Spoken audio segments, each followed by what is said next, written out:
ladies and gentlemen, colleagues and distinguished guests, allow me, as the director of the Fairbanks Center for Chinese Studies this year, to welcome all of you. It's my great honor and privilege this year to host the 2011 Edwin O. Reischauer Memorial Lectures. My name is Mark Elliott. I'm a professor of Chinese and Inter-Asian History in the Department of East Asian Languages and Civilizations. And this year, as probably most of you know by now, I've been filling in for Professor Bill Kirby as director of the Fairbanks Center. This year's lectures are being given by Professor Benjamin Ellman of Princeton University. And as you know, this series traditionally has comprised 3 lectures, the first of which is today, the second of which will be given tomorrow, and the third on Friday. All of the lectures are at this time, and all of the lectures are in this place. So if you were able to find your way here today in the terrible weather that we have, you'll certainly have no trouble finding your way back tomorrow or Friday when the sun is out. You may have a harder time coaxing yourself indoors, but I have faith that you are up to that task. Let me also cordially invite everybody to the reception that will take place directly after each of these lectures. My recollection is that each day we are being required to have the reception in a slightly different place. So there we have a challenge. Lydia, would you be so good as to remind us where the reception is being held today? Okay, so this is in the, what do we call this, the reception room? The gathering room, excuse me. The gathering room, the Ted and Doris Lee gathering room, just down to the left, opposite the small garden. And before I say more about the speaker, let me briefly thank Lydia Chun, the Associate Director of the Center, and our very able staff, Linda Clues, Mariah Tolgard, and Yasha Smilak, for their assistance in organizing these events. Let me also thank Kelly Maccioli, who is our graphic designer and who did, I think, just a splendid job on this year's poster. I hope you will agree. The Reischauer Lecture Series is something I want to say something about first before introducing our speaker. This series was established in 1985. The first speaker came in 1986. That was William Theodore DeBerry. And this was to honor Professor Edwin O. Reischauer by celebrating his distinguished contributions to the study not only of Japan, but of China and Korea as well. The series historically has brought forward current scholarship that deepens understanding of East Asia as a region. This year's lectures, under the title Undoing, Redoing Modern Sino-Japanese Cultural Intellectual History, offer the promise of a brilliant addition to this series.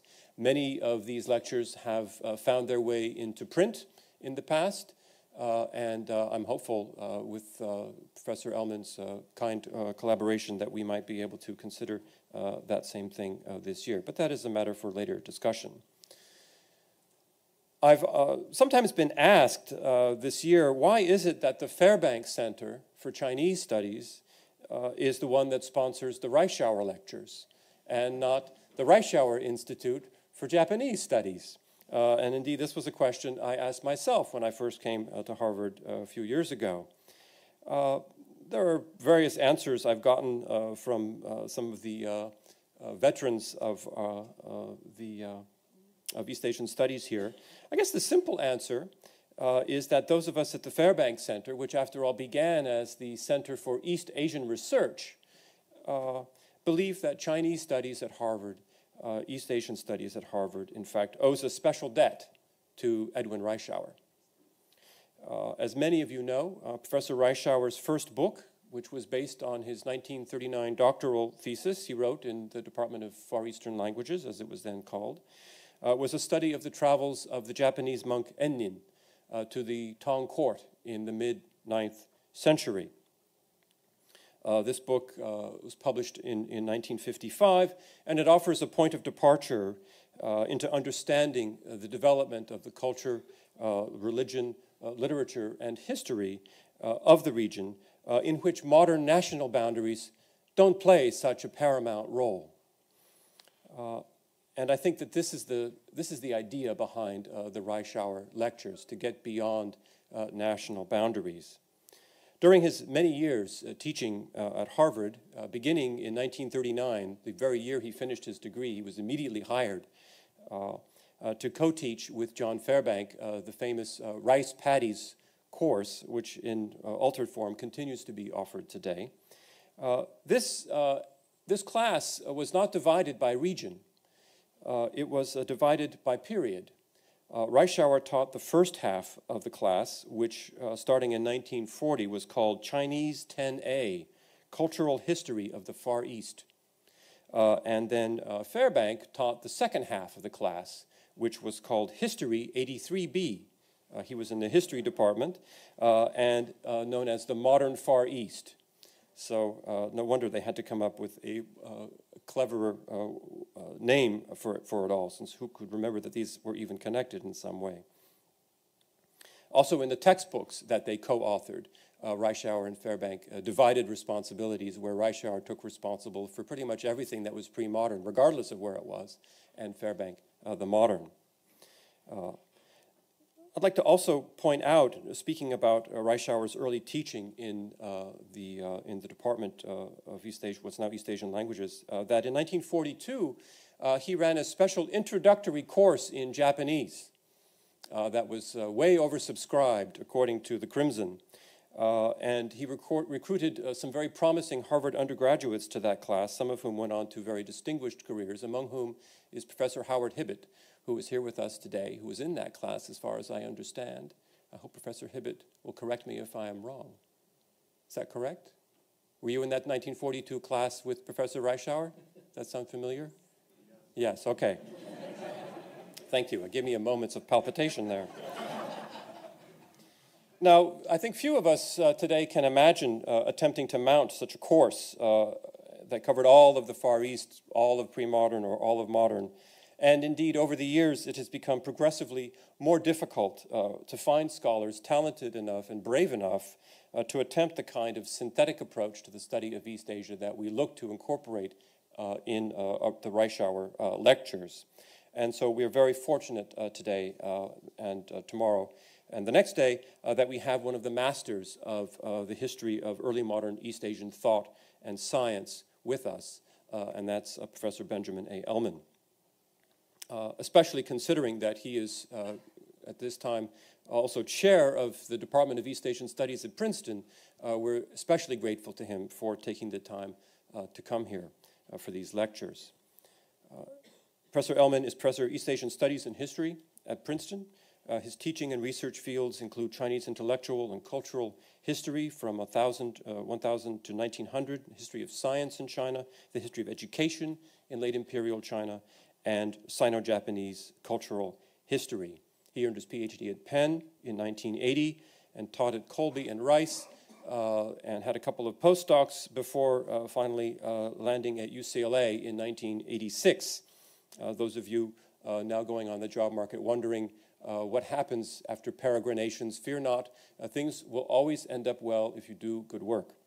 And it was, in fact, at UCLA that Ben and I first got to know each other when I was a junior professor at UC Santa Barbara up the coast. And UCLA hosted once a semester a wonderful gathering of all of the China Studies folks in Southern California. And I remain very grateful to the encouragement I got from Professor Ellman in those years.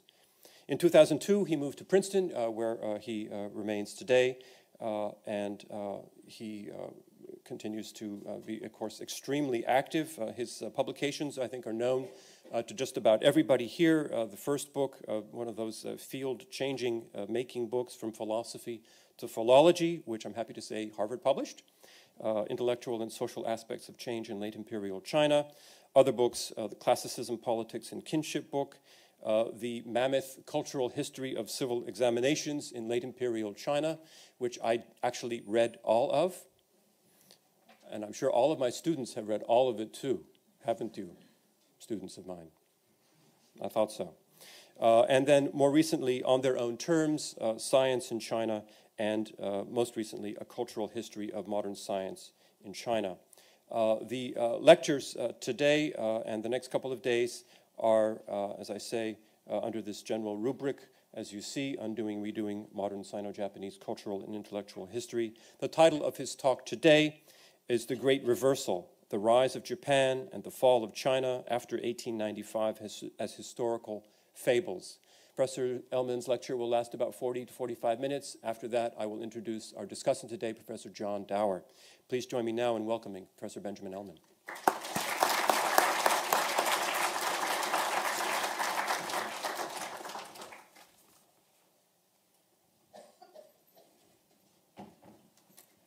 Thank you very much for that very kind introduction, and thank you all for coming. I'd like to thank the Fairbanks Center and also the Reischauer Institute for making it possible for this lecture series. We at Princeton have been in many ways mimicking your lecture series by establishing a lecture series where we bring in distinguished scholars to Princeton, and we've invited many of you to our lecture series. The talk I'm going to be giving today will at first perhaps seem dysfunctional to you in terms of the discussion of the 19th and 20th century today, and then turning back toward 16th, 17th, and 18th century cultural history between Japan and China. But I think if you stick with it, I think you'll begin to see that fundamentally what we're looking at is the problem of beginnings and endings. And I know when I was a graduate student in history, and I think many of you who are graduate students in history, very often your mentors tell you that you pick a point to end with, and then you go backwards and try to find a point to lead up to that ending. That's what Nietzsche would call sort of a crab walking backwards. And in many ways, Nietzsche's notions of historians was that they were crabs. They always walked backwards from the present in this situation. I'm not sure he was being fair to crabs, but certainly historians often do think that way. And I know, for example, in my research, I began with destination point and then went back to the beginnings of these issues and got lost because I never made it back to the endings that were involved. And I think the beginnings and endings theme, I think, are very, very important. I think some of the things I'm going to be talking about today are based on end themes, end stories. And what I hope to do is undo that story and talk tomorrow and Friday about what happens when we undo the story, forget about it, disremember it, unrepress it, or whatever, and then try to get back to how beginnings look like from the point of view of the beginnings. I think all of us share a sense of we have no idea what the world will look like in 2050. We have some guesses. And we can make some prognostications. But those in 2050 that look back will wonder about what we said about some of these issues, will wonder about how Japan ultimately will revive from its current crises, how China will deal with the certain issues, and whether the rise of China is really a bona fide narrative for the 21st century. We can make guesses about it, make conclusions about it, but in the end, we are not the endings, we are the beginnings of those kinds of issues in the future. So I'd like to sort of, in many ways, look at one set of endings and question those endings, particularly the rise of Japan and the decline of China ending, which all of us have been educated in. Certainly I was as a graduate student, as an undergraduate. And I think we've trained our graduate students in that storyline, that since the Meiji, since the Sino-Japanese War of 1894-95, Japan was the rising power of East Asia, and China was the lost empire, the failed Oriental state, the despotic state, the primitive state as it became emerging in many of the issues. Now, part of the issues will be talked about today in terms of something that happened at MIT in 2006 when a series of images were put on about Japan leaving Asia and Chinese graduate students at Harvard and at MIT especially growing very irate over those particular images, how they were interpreted and how they were presented. I'm very pleased to be an opening act for Professor Dower today to talk about these issues from the point of view of what they mean historiographically, and also in many ways to bemoan the fact that the debate at that time got caught up in a whole range of accusations and counter-accusations that were unfortunate and undeserved, but nonetheless opened up a perspective on the issues that in the 21st century, Japanese and Chinese views of each other are changing dramatically, and the Chinese students are no longer participating in a victim's narrative of the 20th century. They see a different narrative for China in the world, and that Japan and China will have to forge new relationships in the 21st century. And I think that debate, its anger and its animosities back and forth over these images, I think has to be dealt with rationally and straightforwardly. I'm not applauding what the Chinese students did. I think much of what they did at that time was overdone. Many of their demands were overdone. But nonetheless, the images were upsetting. I will show some of them today with your acceptance. They are, in many ways, the kinds of images that no one would want to see, and certainly not have ballyhooed for an audience to signify your own country's triumph, your own country's success. but in fact, those were how those images were used at that time. I'm not trying to Japan bash or to praise China in these issues. I'm not trying to provoke a rise of China narrative or even accept the rise of China in the 21st century as a narrative any more than I accept the rise of Japan narrative as an automatic historical truth in the 20th century. I'm simply opening up questions for what happens when one does the effects of a war in 1894-95 on both Chinese, Japanese, and the world community, and how that particular narrative creates a set of issues that we have since accepted uncritically for a long period of time, and that narrative is now changing. The failure narrative for China is increasingly falling by the wayside, and we're beginning to see that success story for Japan, particularly in the current crises, beginning to be questioned as well. How China has handled the Sichuan earthquake and how Japan has handled the recent earthquakes in the Northeast is also a sign of changing issues in the 21st century. Now, one of the things I want to start with is I'm going to be showing a lot of images. And as a cultural intellectual historian, I come to images very late.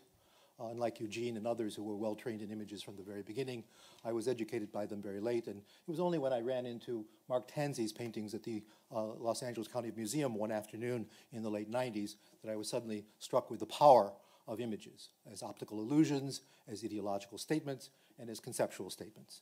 And if you haven't heard of Mark Tansey, he's a wonderful spoof of postmodern art, postmodern ideas and concepts. And here in this particular painting, this is called Constructing the Grand Canyon. It's a massive painting. It's even larger than the scroll you see on the page here. And you can also see as you look through this that it is layers of text. Rather than layers of dirt, it is layers of language and text. And in many ways what has happened is the actors in this particular event, Derrida, Foucault, and others, have deconstructed the Grand Canyon and are now trying to figure out how to put it back together again. They've lost the guidelines, they've forgotten the issues of where these things go, and we can see here on this side here that we have either Foucault or Derrida sitting there trying to survey the proper placement of these layers of the Grand Canyon. And so in this sense, what I want to indicate that in terms of undoing and redoing, I am not necessarily just presenting a postmodern narrative of the issues of undoing a particular set of cases between China and Japan. I'm also suggesting that we need to redo these kinds of issues. A good deal of it has to do with teleology, the notions of how things lead to the present, and also how one breaks out of those teleologies, something we call de-teleologization.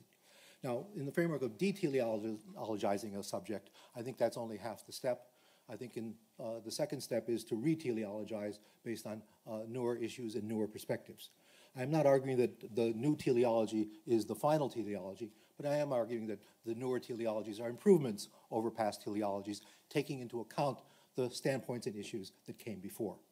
What we will say today will change in 50 years because the future lecturer here at the Reischauer lectures will say something quite different on many of these issues in the year 2050.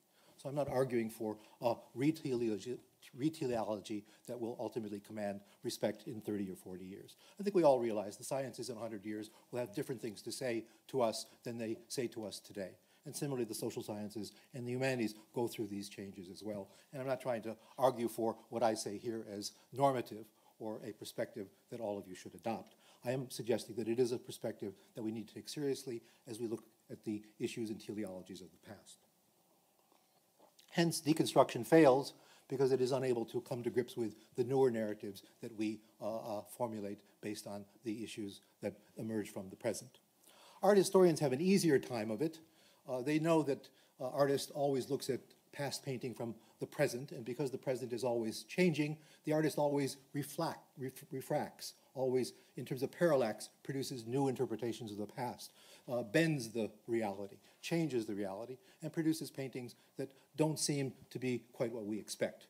And I think art historians have long understood that the present always changes, therefore our perspective on the past refracts that past. And so I think we have a good deal to learn from modern art and modern historians, and from artists like Mark Tansey, who break down the Grand Canyon and then show the futility of trying to reconstruct it textually by the scholars who've deconstructed it.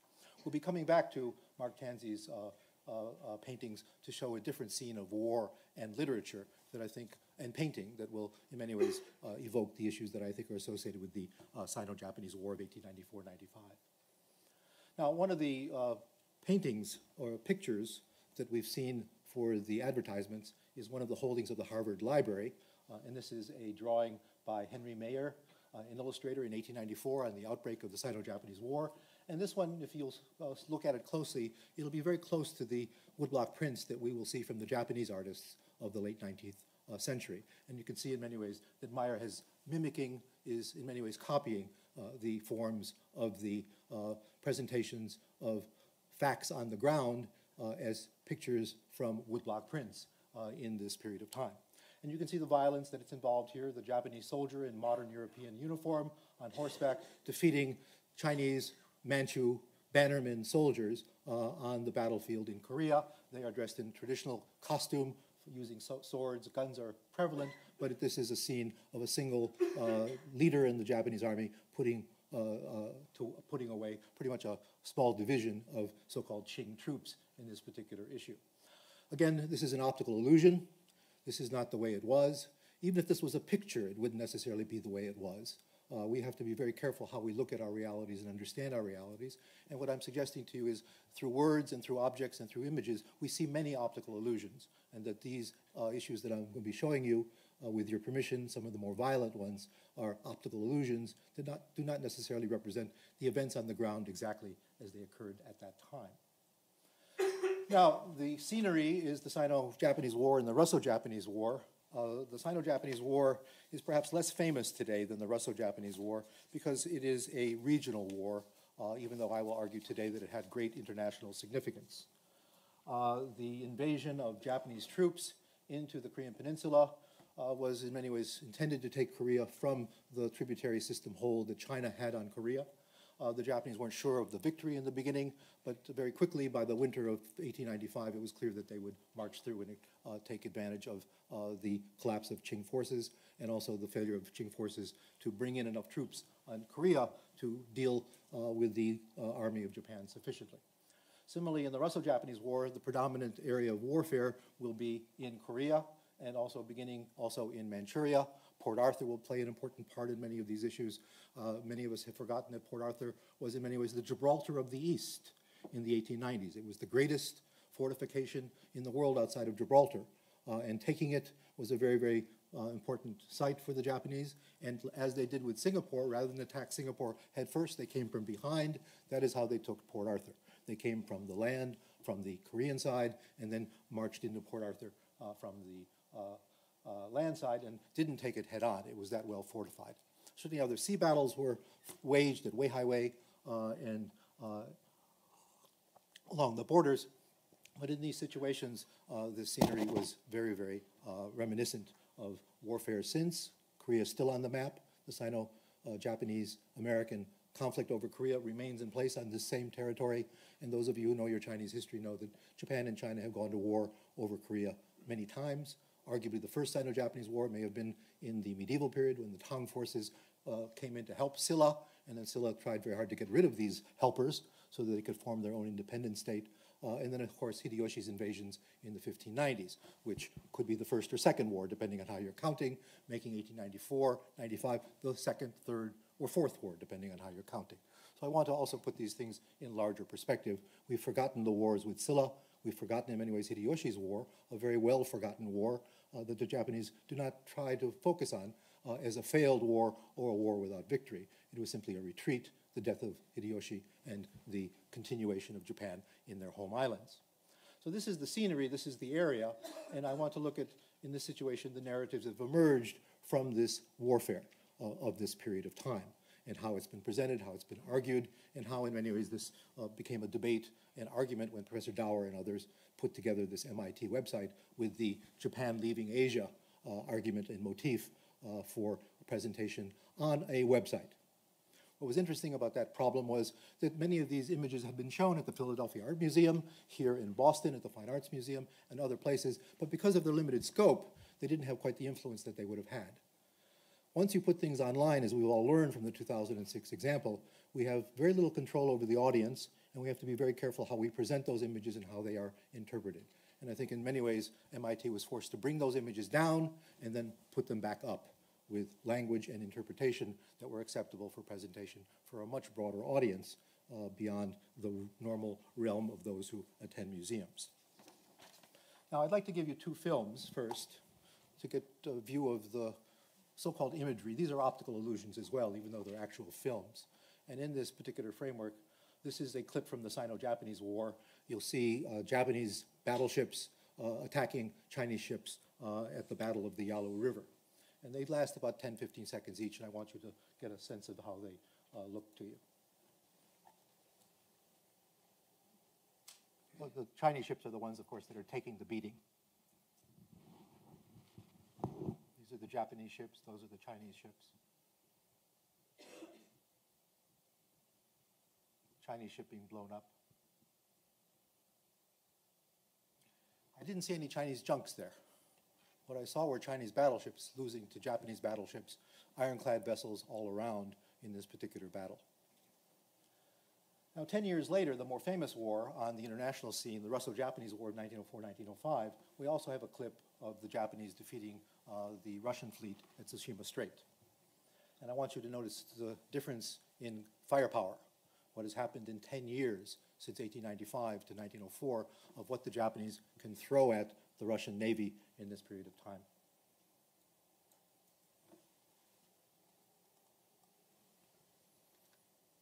Note the guns have proliferated, and the fast-firing guns in particular are available.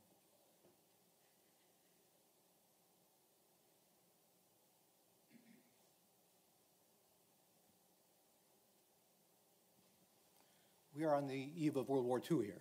These are the battleships and the guns, except for the aircraft carriers, that will be fighting in the Pacific among American fleets and Japanese fleets over control of the Pacific. Now, this is the Junyuan of the Beiyang fleet under Li Hongzhang. And again, I'm reiterating, this is ironclad. This is not a junk from the Ming Dynasty. This is not the Zhenghe fleet. This is a modern vessel, many of them produced in Fuzhou at the Fuzhou shipyard and also at the Shanghai shipyard and other shipyards and arsenals throughout China. Many of the fleet is also purchased from Germany, from France, and England, who made available ships in this period of time to the new navies of Japan and China and other emerging countries. The French-built Matsushima was the imperial flagship of the Sino-Japanese Navy. It was the fastest, quickest, and fastest-firing vessel available at that time. The Barrow shipyards in England, today they make nuclear submarines. Earlier they made battleships of this variety. And you can see the firepower of these battleships in the early 20th century, late 19th century, is quite considerable. Again, this is the Matsushima, a picture of it. This is the Dingyuan, the flagship vessel for the Li Hongzhang Navy, the Beiyang Navy, and one can see that this is purchased from Germany. It's a vessel purchased from Germany. In the woodblock prints, in this situation, the Chinese vessels became the black ships, and as we'll see shortly, the Japanese vessels became the white ships, the good guys. Some of you may remember that when Commodore Perry was visiting Japan in the 1850s, the Japanese described those ships as the black ships because of the steam power the exhaust that they released. In this depiction of the Chinese versus Japanese Navy in the Sino-Japanese War, white and black became very clear in the woodblock prints, even though in the films the darkness was not so clear. So in this context, the Chinese Navy is being sunk as black ships by victorious, the good guys, ships of the Japanese.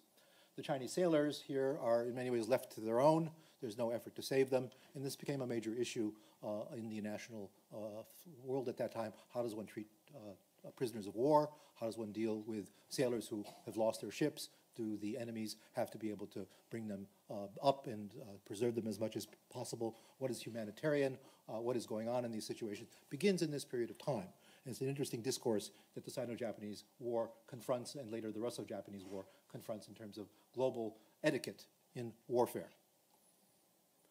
Now, the Second War, if we want to call it the Second War, turns out when you look at it from the beginning point, was a very, very important battle in military history. It was the first great naval battle of employing fully ironclad, steam-powered vessels. The Franco-Prussian War had been a land-based war.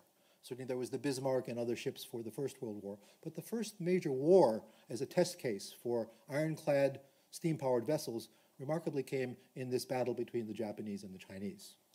In fact, if one goes back and looks at the rankings of these navies, in this period of time, the Qing Navy had 65 ships and ranked 8th in the world in 1893-94. The Japanese had 32 ships. They ranked 11th in the world. This was how you weighed in terms of tonnage, kinds of guns and armaments that were available. And Mengye and other graduate students I worked with at UCLA would go through these materials and quantify what the perspective on these navies was before and after this particular defeat. The Japanese naval fleet of 32 warships, 23 torpedo boats, had about 14,000 sailors. The Chinese had many more ships, but they were divided into 4 navies. And the Northern Fleet and the Southern Fleet, based in Fuzhou, had not worked together during the Sino-French War of 1883-84, and now the Southern Fleet wasn't going to come to the rescue of the Beiyang Fleet in 1894-95.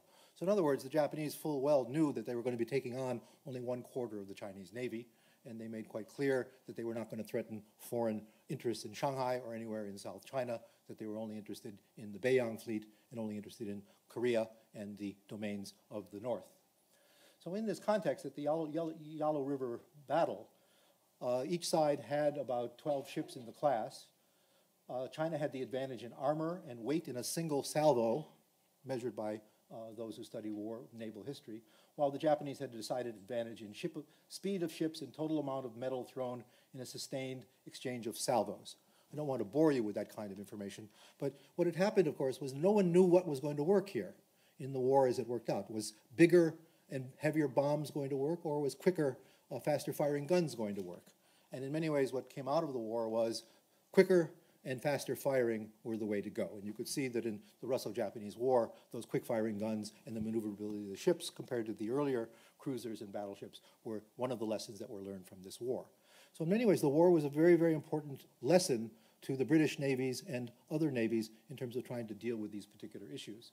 And we also know from this period of time that by losing the battle, China was obligated, according to the treaties at that time, to pay a huge indemnity. France had paid an indemnity to Germany, and later, of course, in the First World War, Germany would pay an indemnity to the Europeans, to the French and the English, and this would decimate their economies and in many ways make normalization of their societies and economies very, very difficult. In this period of time, Japanese industrialization and the building of the fleet that faced off against the Russians was in part made possible by the huge indemnity that was taken in from the Chinese Qing dynasty in 1894-95. Add to that later the Boxer Rebellion and Japan's portion in that, and a good deal of Japan's emerging as a major naval power. The financial resources for that comes from these indemnities paid by the Chinese to the Japanese, which is usually overlooked and underestimated. It was quite a bit of money, and I'll be giving you a figure for that shortly.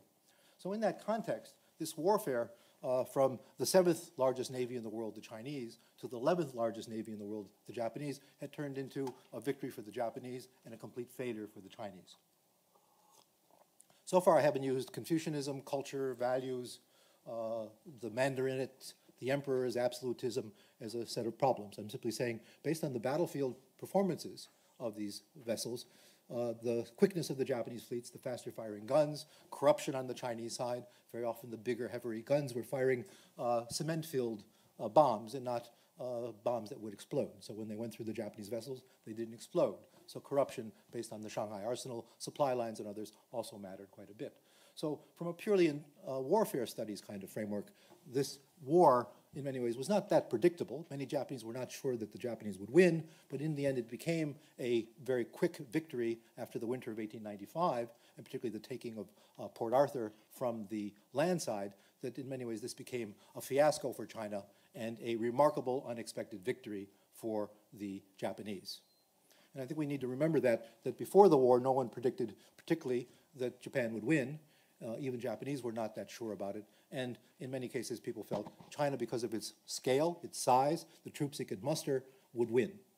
As it turned out, the Chinese could not get their troops to Korea to fight land battles on an equal level with the Japanese. In every major land battle in Korea, the Japanese outnumbered the Chinese on the battlefield, the Qing army on the battlefield.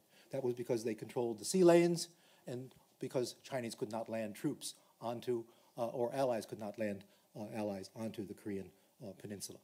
Again, I'm not talking about Confucianism, I'm not talking about language or kings or other arguments. I'm giving you certainly the kinds of logistics that were involved in this particular warfare. What I'm also suggesting is that China could have won this war had different circumstances been in place. Had the Japanese had to fear the Fuzhou Navy coming and uniting with the Northern Fleet, that would have doubled the tonnage and the power of the Chinese Navy in facing off the fleet from Yokosuka, from Japan. Would the Japanese have gone to war over Korea at that point? Unclear. But nonetheless, that was certainly a fear and something that people had to take into account. Now, many of the drawings I'm going to show you from this point on about the war are done by woodblock print artists who also produce many of the quaint woodblock prints that many of you buy when you go to Tokyo or to Yokohama or you see in museums and other places here. These quaint images of a quaint Japan, I think, are very prominent. They're a wonderfully tasteful, artistic presentation of a rural Japan. And in many ways, they fill our art fields, they fill our university museums, and they are filling the collector items of those who have Hokusai's views or have the other views of Japan in this period of time.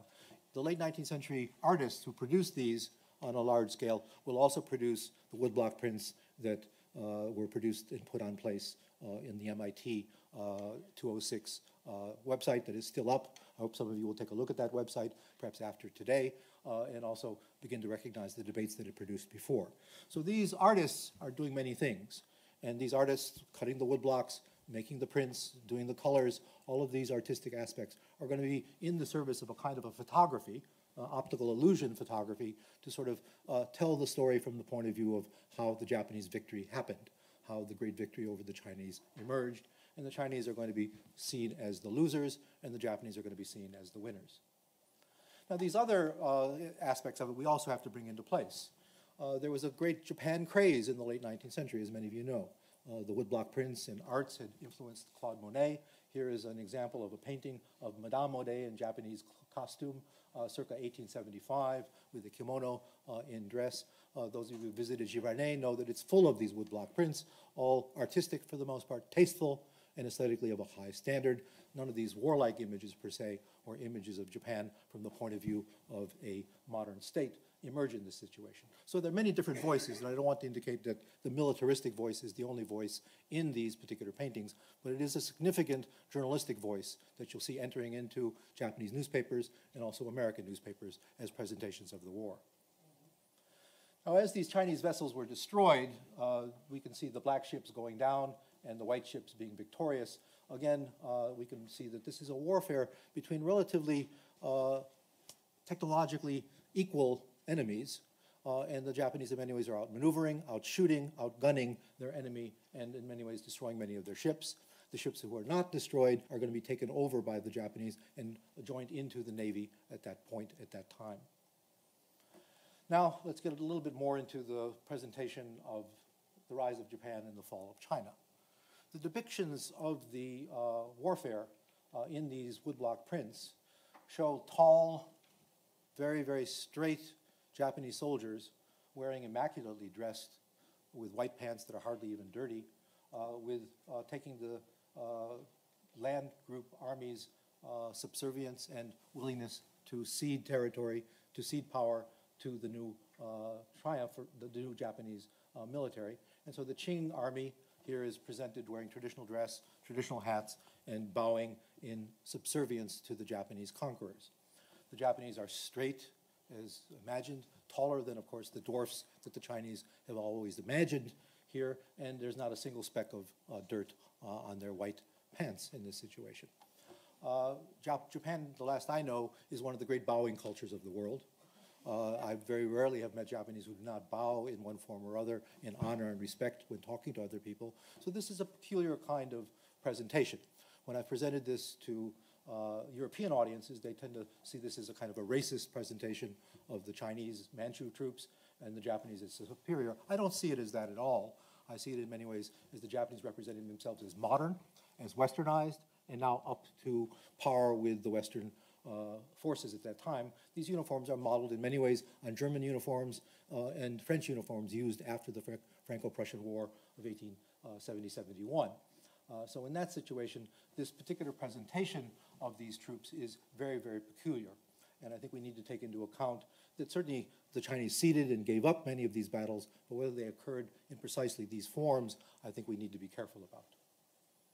Here is a picture of, that Jack London had taken of him in Yalu in 1904, and you can see the white pants aren't there.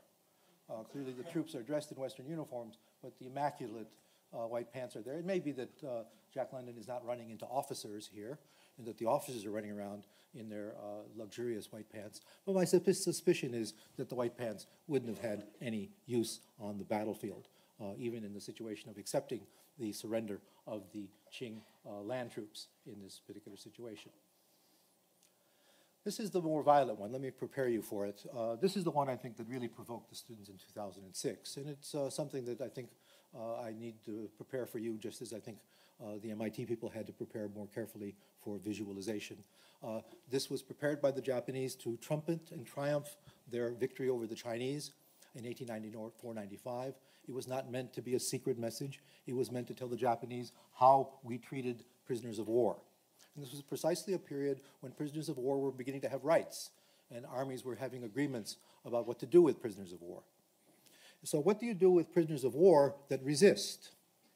And in this case, it's interesting that the Japanese had on their hands resisting so-called Manchu forces, Chinese forces.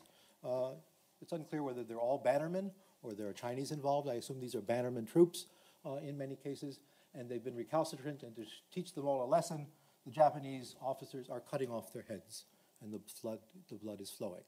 It's a very terrifying scene, and for the Japanese to be presenting this as an ideal for the conquest of China, the conquest of the Qing, I think from our point of view is a troubling one, although we surely ourselves have problems dealing with these issues in Vietnam or in Iraq or in Afghanistan as well. So I'm not trying to single out the Japanese as the only ones who are perpetrators of this kind of presentation.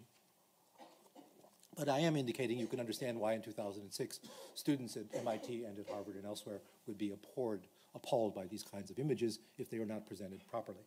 Again, I'm not presenting this in any way of acceptance of the way the Japanese dealt with their prisoners of war.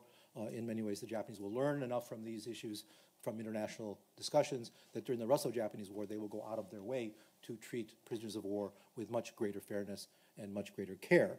Although there's the argument, the racist argument that they would clearly treat white soldiers that way from Europe, but they wouldn't treat Asian soldiers and others that way based on the experiences of Second World War, prisoners of war in the Philippines, Indonesia, and in other parts of the Japanese Empire. But nonetheless, this is itself also an optical illusion that we need to be very careful about. The executions took place, but the ballyhooing of it, I can't imagine that they thought that this would become an ideal for a woodblock printer to present. To take some of the edge of that off, we have some images at Princeton of early Republican images that were produced not to copy Japanese images, but to put together woodblock prints to defend the rise of the Republic and to defend the rise of the Revolutionary Army that defeated the Qing forces. And here, in a different kind of circumstance, we have the Revolutionary Army of the Republic of China beheading criminals and using their queues as an example to sort of indicate that they are to be treated in this kind of way. So this kind of warfare, this kind of treating of prisoners, we also see as a reflection of course, the Chinese learning from the Japanese how to have uniforms, how to dress, how to behave, and ultimately also how to, with military rules and laws, execute prisoners, and in this case, criminals. Now, what I want to conclude with this, in terms of the discussion of the images that we have from the archives in the MIT website, is how the depictions of the naval retreats, the naval losses were represented. On the left, we have the Navy, the Chinese Navy at Weihaiwei giving up to the Japanese Navy, and again, dressed in very traditional clothing.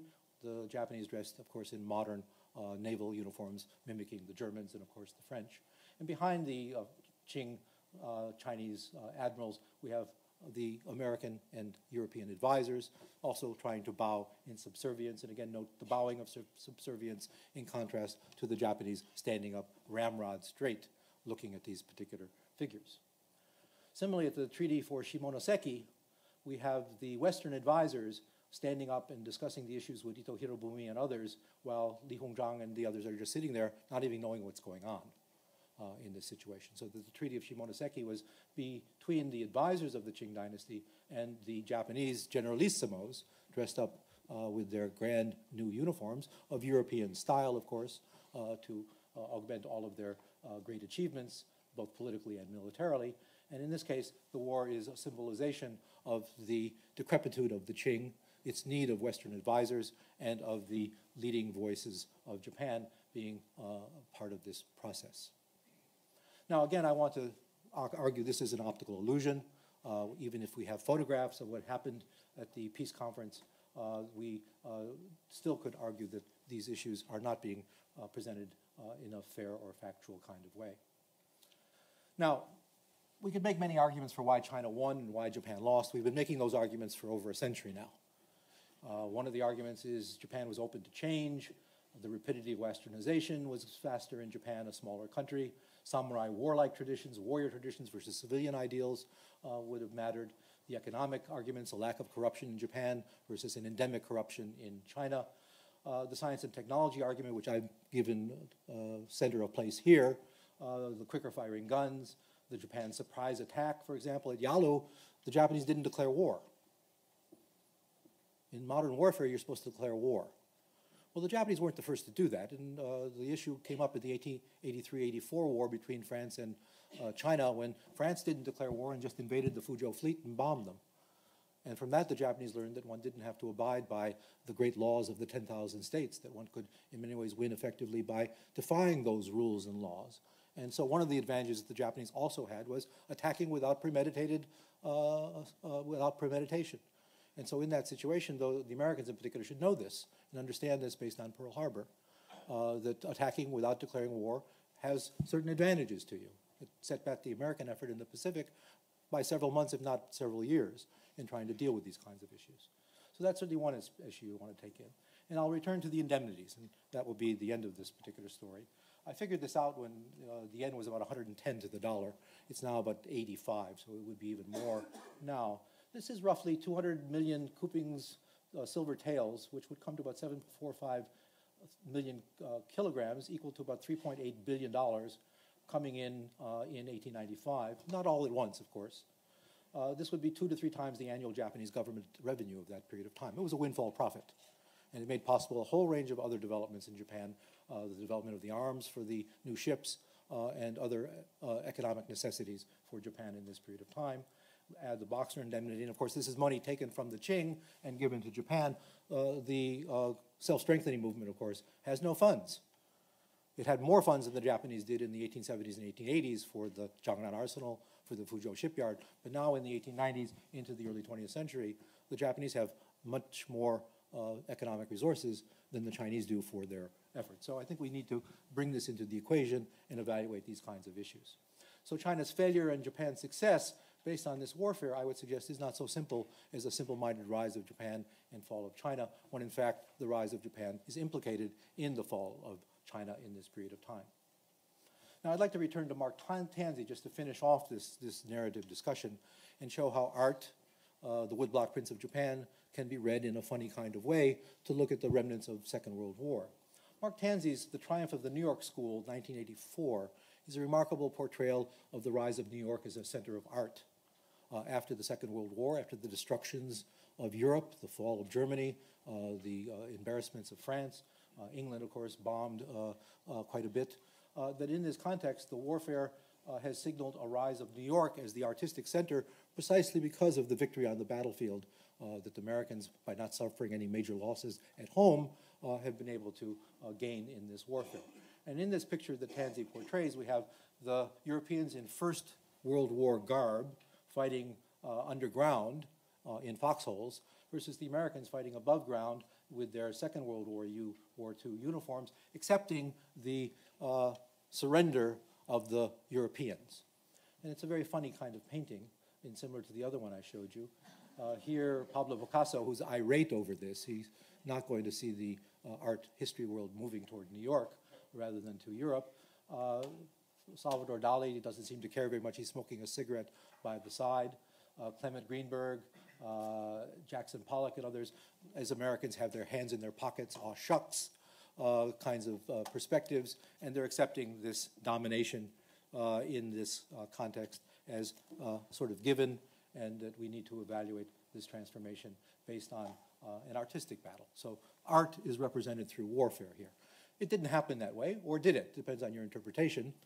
And I'm suggesting to you that if we looked at that earlier art about the surrender of the Chinese to the Japanese in woodblock prints, there's a similar kind of artistic freedom that's involved, and that inside that artistic freedom, we see certain messages being presented that in many ways, yes, warfare and new perspectives go together, and that the fall of China and the rise of Japan is in part made possible, empowered by particularly the Sino-Japanese War and particularly the Russo-Japanese War that occurs thereafter.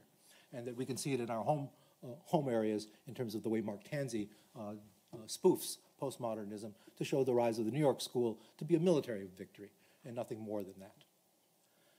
Now, this, I'm afraid that the slide is not very, very clear, but there was a recent exhibition at the MoMA in New York about the painters that have just been described accepting the surrender of the Europeans.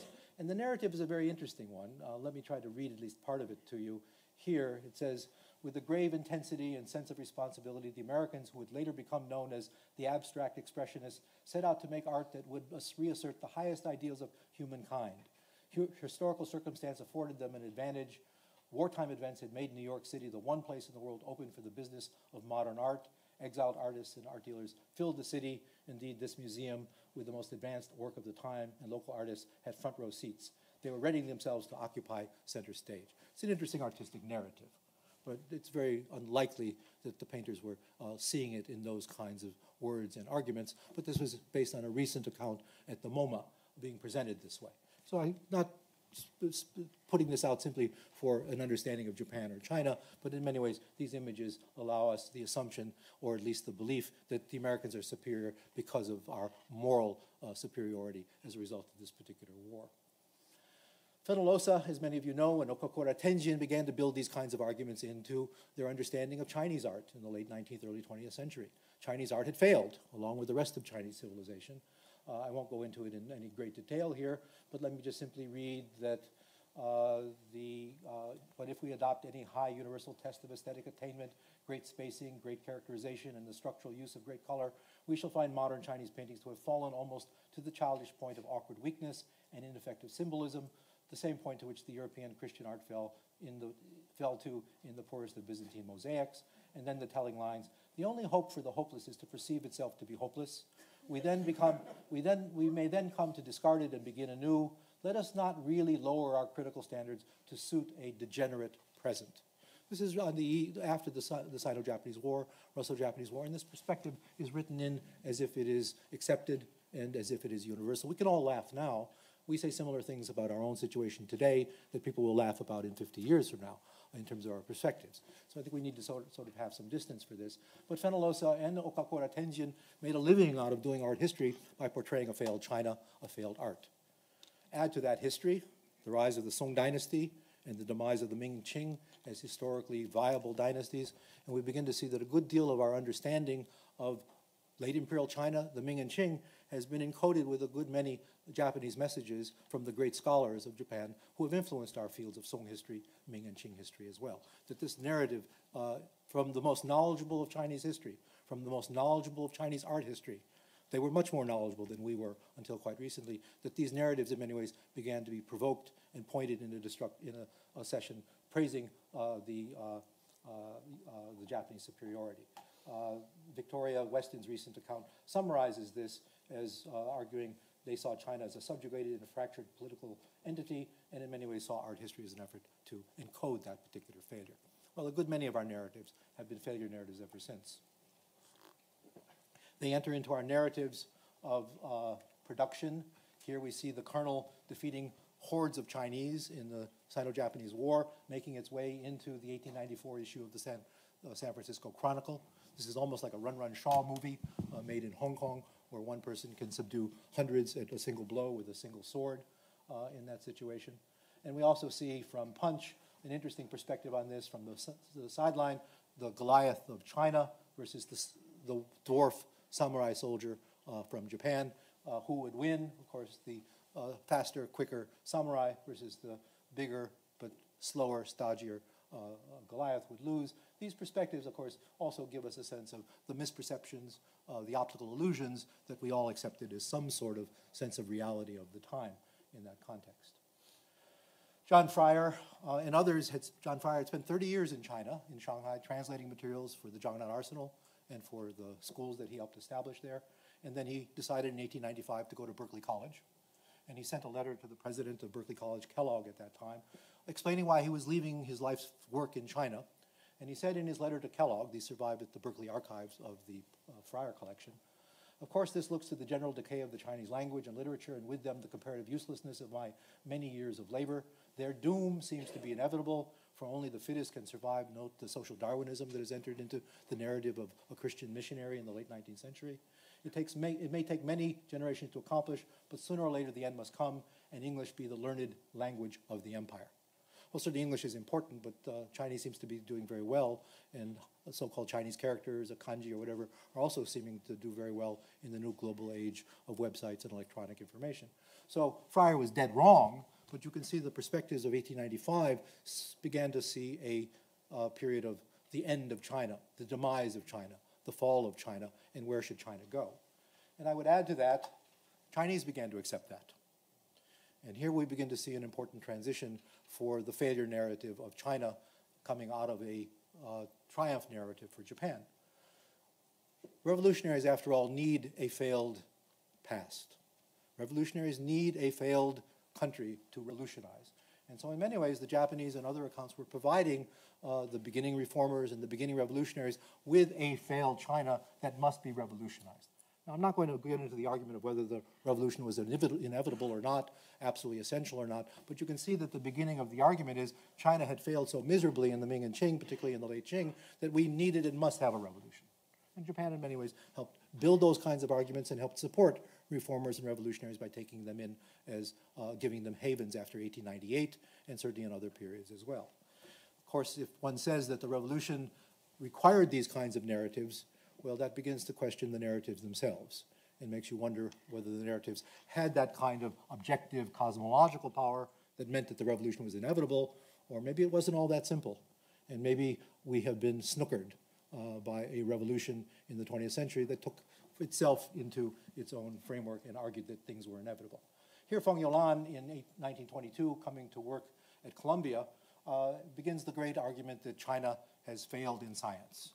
There is no science in China. And he argues, for example, here in this article answering Dewey about what's the problem with China, what keeps China back is that she has no science.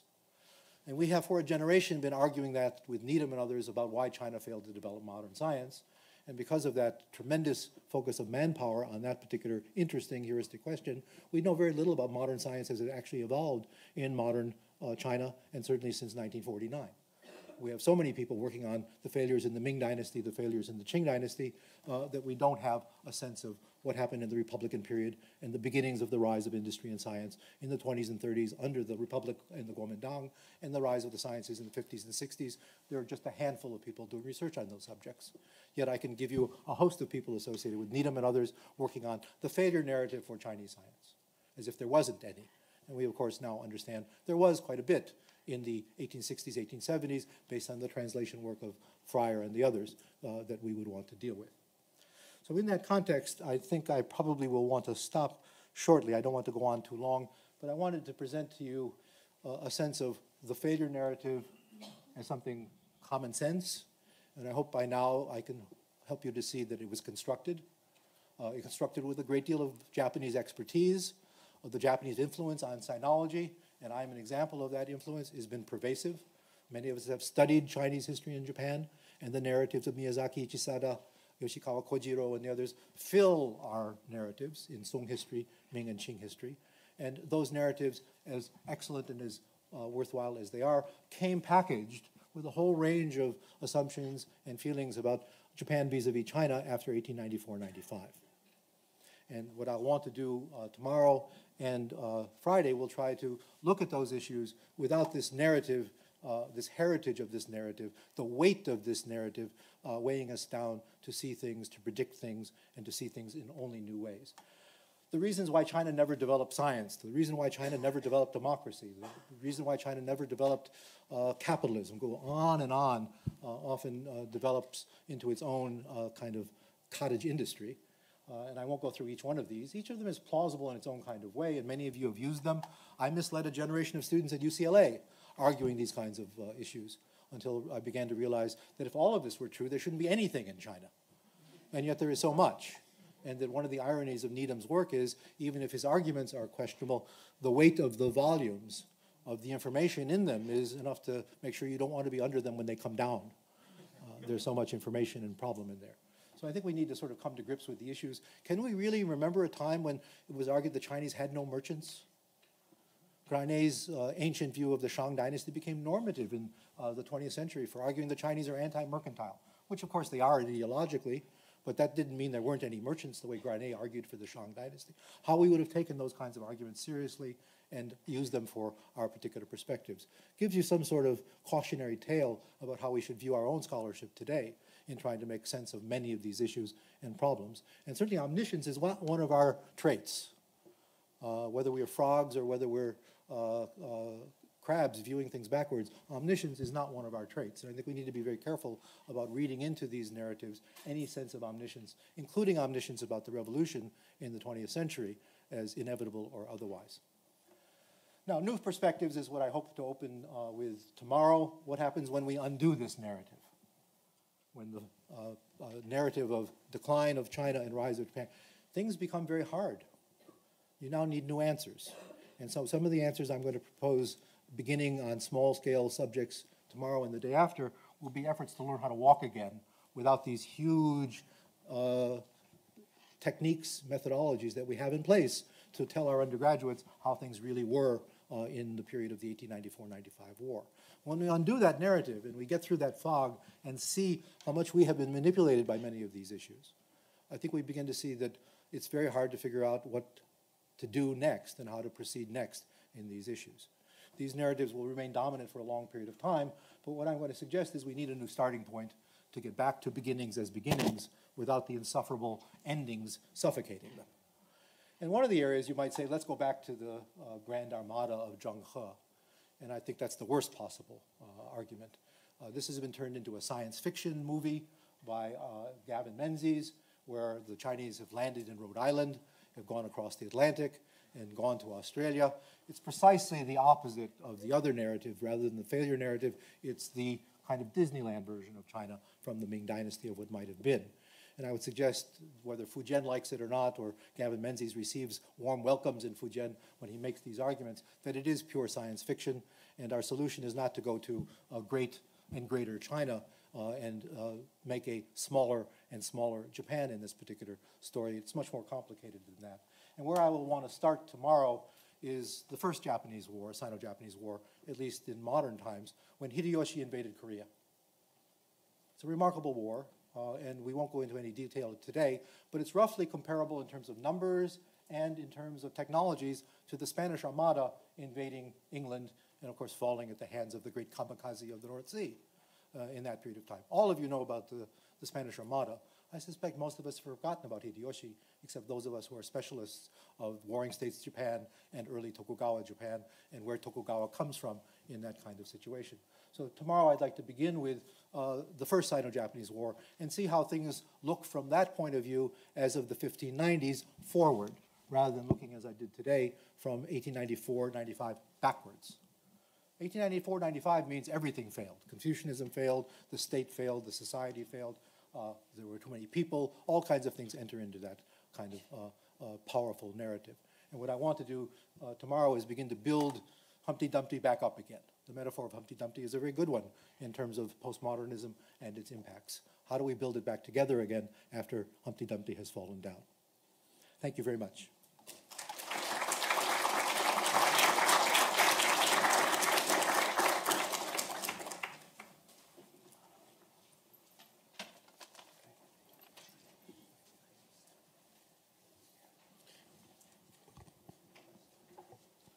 Well, thank you very much.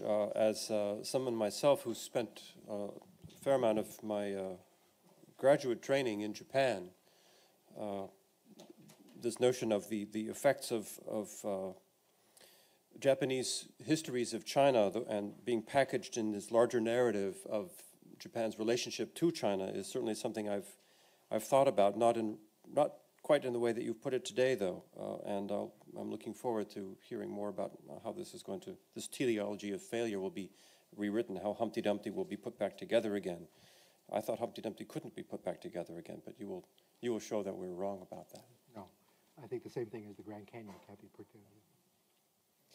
Our discussant today, I'm very happy to say, is Professor John Dower of MIT, now Professor Emeritus. Professor Dower is well known to many of us here.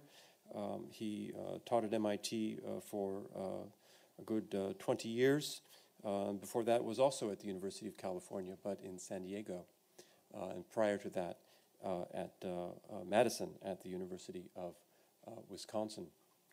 Professor Dower's books are, again, almost every one is a prize-winning book. I won't mention them all here.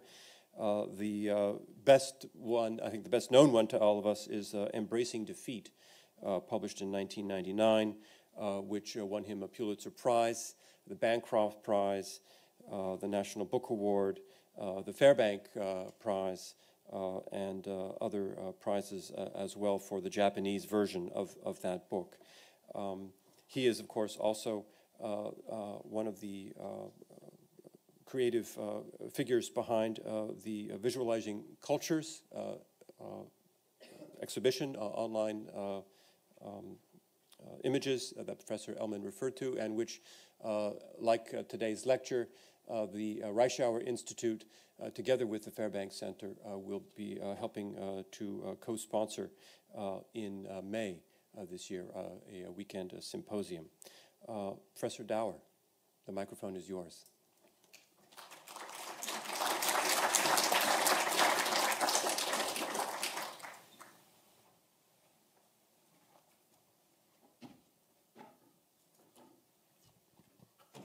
Well, thank you for letting me join you.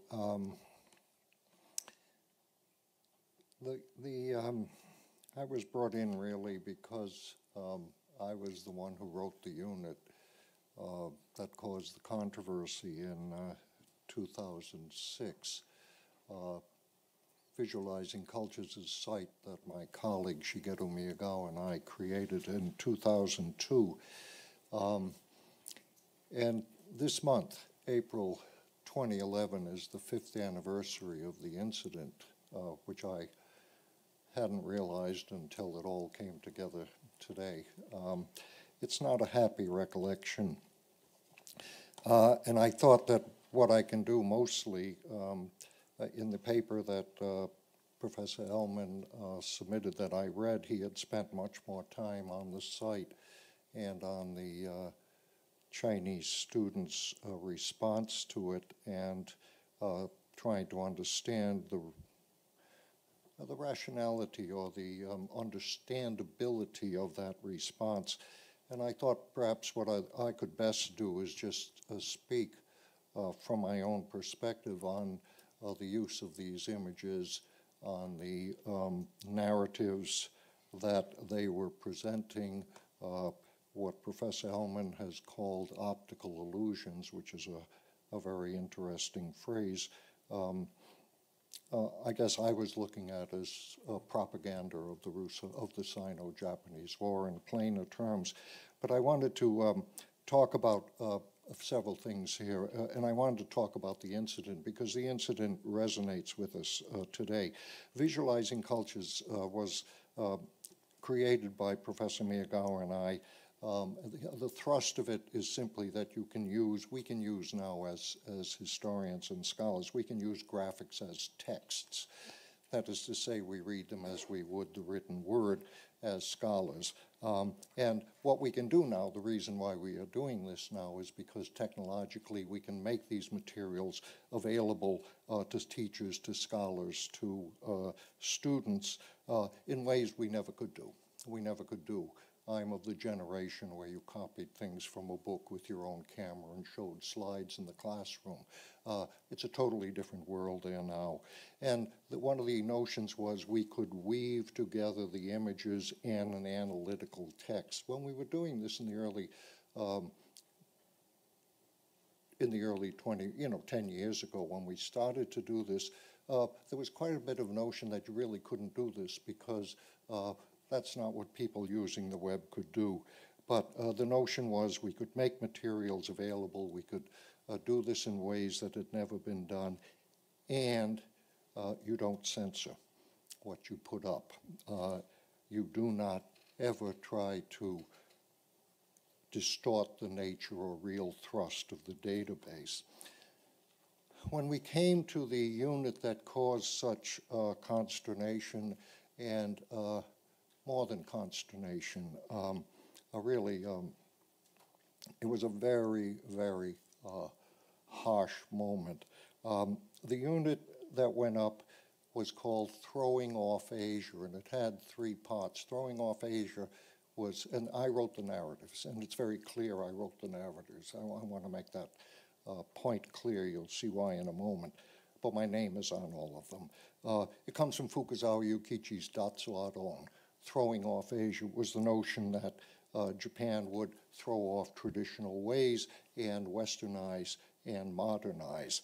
And so that's where we took it, and we had several parts to the unit. The first part, and what we did was we saw at that point in making the sites that if you can identify collections that are really valuable for scholars and put them online, that we thought that was a contribution. And what we did at that point was identify a collection at the Museum of Fine Arts in Boston called the Schaff Collection of Meiji woodblock prints. Professor Ellman mentioned that there had been some exhibitions of these prints from the Meiji period and of the war prints and the Sino-Japanese war prints. There were a few small catalogs, but they really hadn't been seen unless you were really in the know and had the catalogs in your hands. The Schaff collection consists of about 800 Meiji woodblock prints. It's one of the best in the world. What we did was digitize 250 of those 800. I'm sorry, we put up in digitized form 250 of those images. 150 the MFA had in its internal computer files. The other 100, I asked the MFA, I had gone through the whole collection, will you digitize these for us to use on visualizing cultures? And they said yes. So we came up with 250 prints, which basically hadn't been seen very much, and some had never been digitized before. And it went up in 3 units under Throwing Off Asia. One was the usual westernization prints, in Japan, the modern buildings, the fashions and dress, the promulgation of the Constitution, the opening of the Diet, the emperor prints, and so on. The second was the Sino-Japanese War, which becomes the controversy. And the third was the Russo-Japanese War, though there were 3 units up. The themes, I think, were complex because my own feeling is when you read the images, we can draw many, many things out of them, as Professor Ellman was doing with you, with the things he was showing. But the themes that we wanted to introduce, I was trying to introduce, was that throwing off Asia, basically, as Fukuzawa meant, it was throwing off the traditional ways of the past, and it became, of course, literal with the attack on China. But the point was Meiji westernization included not just the parliament, not just rule of law, not just Bummei Kaika, Western fashions. It also meant Western-style imperialism, the rich country, the strong nation, the imperialist power. And the point of the Sino-Japanese War unit was that this induced a frenzy of nationalism in Japan.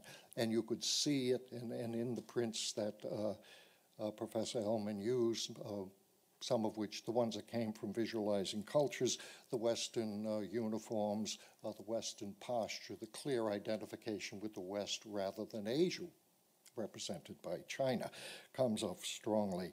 And I also, one of the points of the unit was to make the point that the Sino-Japanese War marked the moment when Japanese denigration of China and the Chinese rose to stunning levels. That was one of the points of the unit. Levels of violence, levels of hatred, levels of denigration, levels of racial, outright racist contempt. Now, the unit, the execution unit that caused the controversy, and this is where I'd like to just give you a little context for the way the controversy looked from our perspective. Because of the way we did things, that image was surrounded by text. And it was, in fact, part of a whole image where we had developed various aspects of the prints. And it was called The Devil in the Details section. And it was dealing explicitly with very harsh and even atrocious images. I'm not going to go online. This was the image in the as it appeared in the unit, and then immediately following that is the text. I just want to read you what the text said. Even today, over a century later, this contempt for the Chinese remains shocking. Simply as racial stereotyping alone, it was as disdainful of the Chinese as anything that can be found in anti-so-called Oriental racism in the United States and Europe at the time. As if the process of westernization had entailed for the Japanese, adopting the white man's imagery while excluding themselves from it.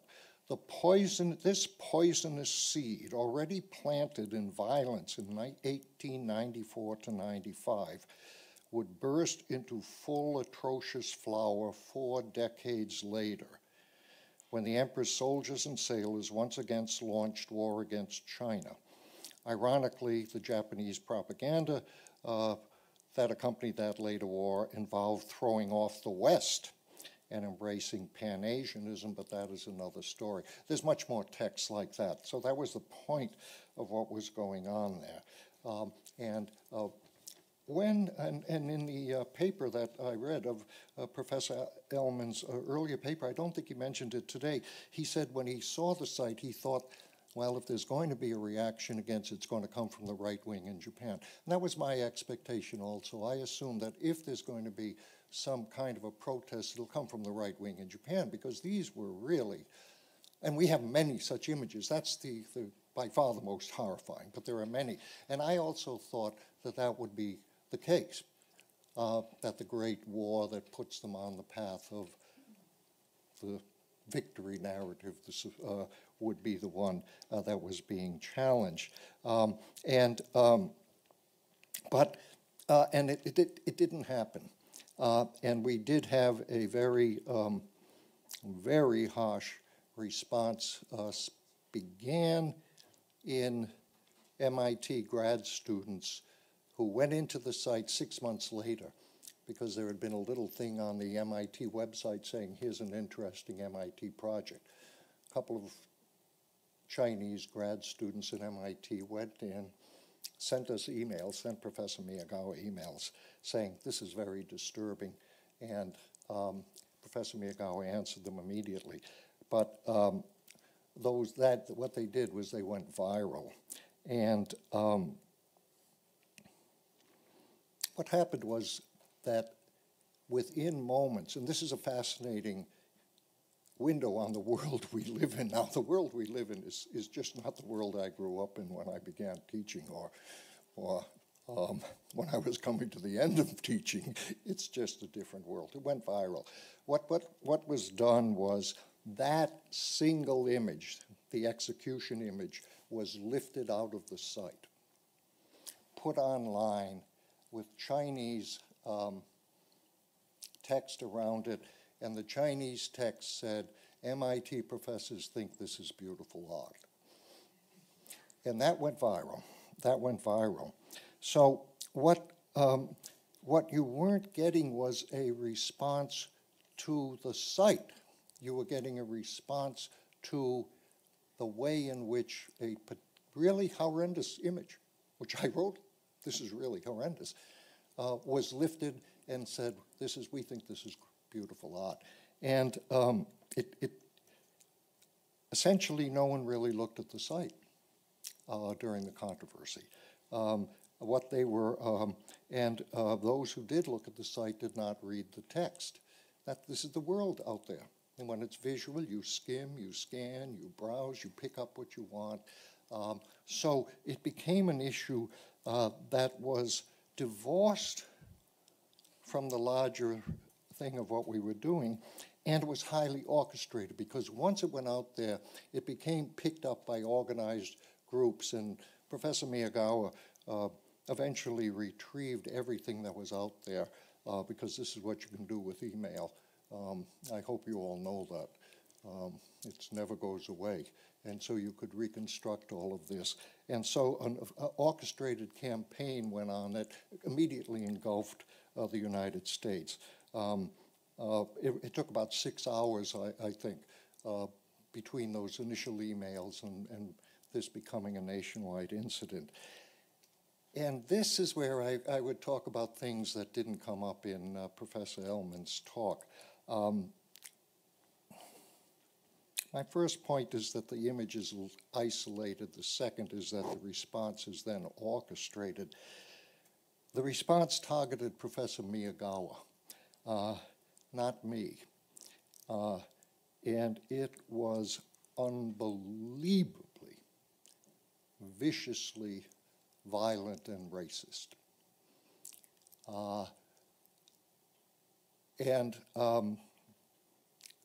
I had to observe this taking place. It didn't target on me.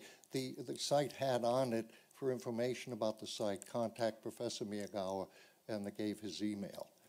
But the site has my name as the author. I will not repeat to you what was in the emails.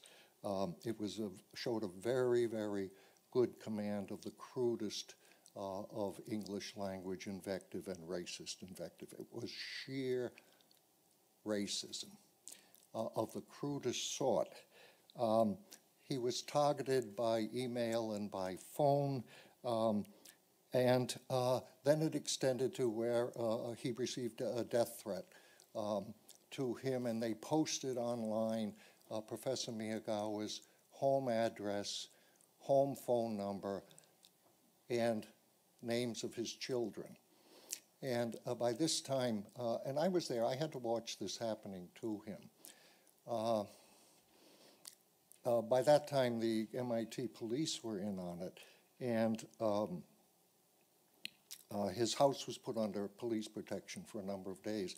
In the meanwhile, an orchestrated campaign was conducted to deluge the president of the university, the deans, and both of our departments, demanding that both of us be fired from the university.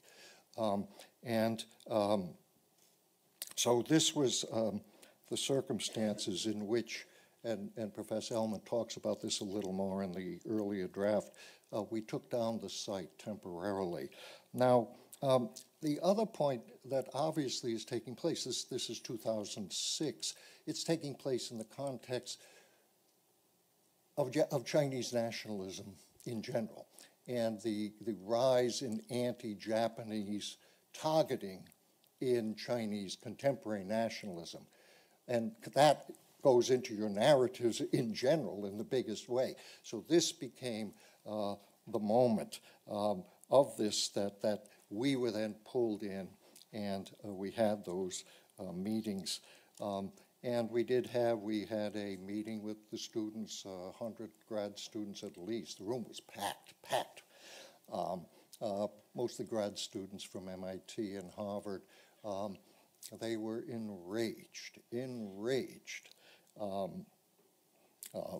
won't go into the details. Then we later worked with the Chinese Association at MIT to try to cool it. Meanwhile, it was viral. It was all over the PRC. It had been picked up in at least 200 media outlets in the US. And then here I want to make one very important point. Professor Ellman spoke of the understandable response of the Chinese to this. Often they would say they were hurt. And I understand that. We understood that very well. We understood how you can be hurt by these images. And we sympathized with that.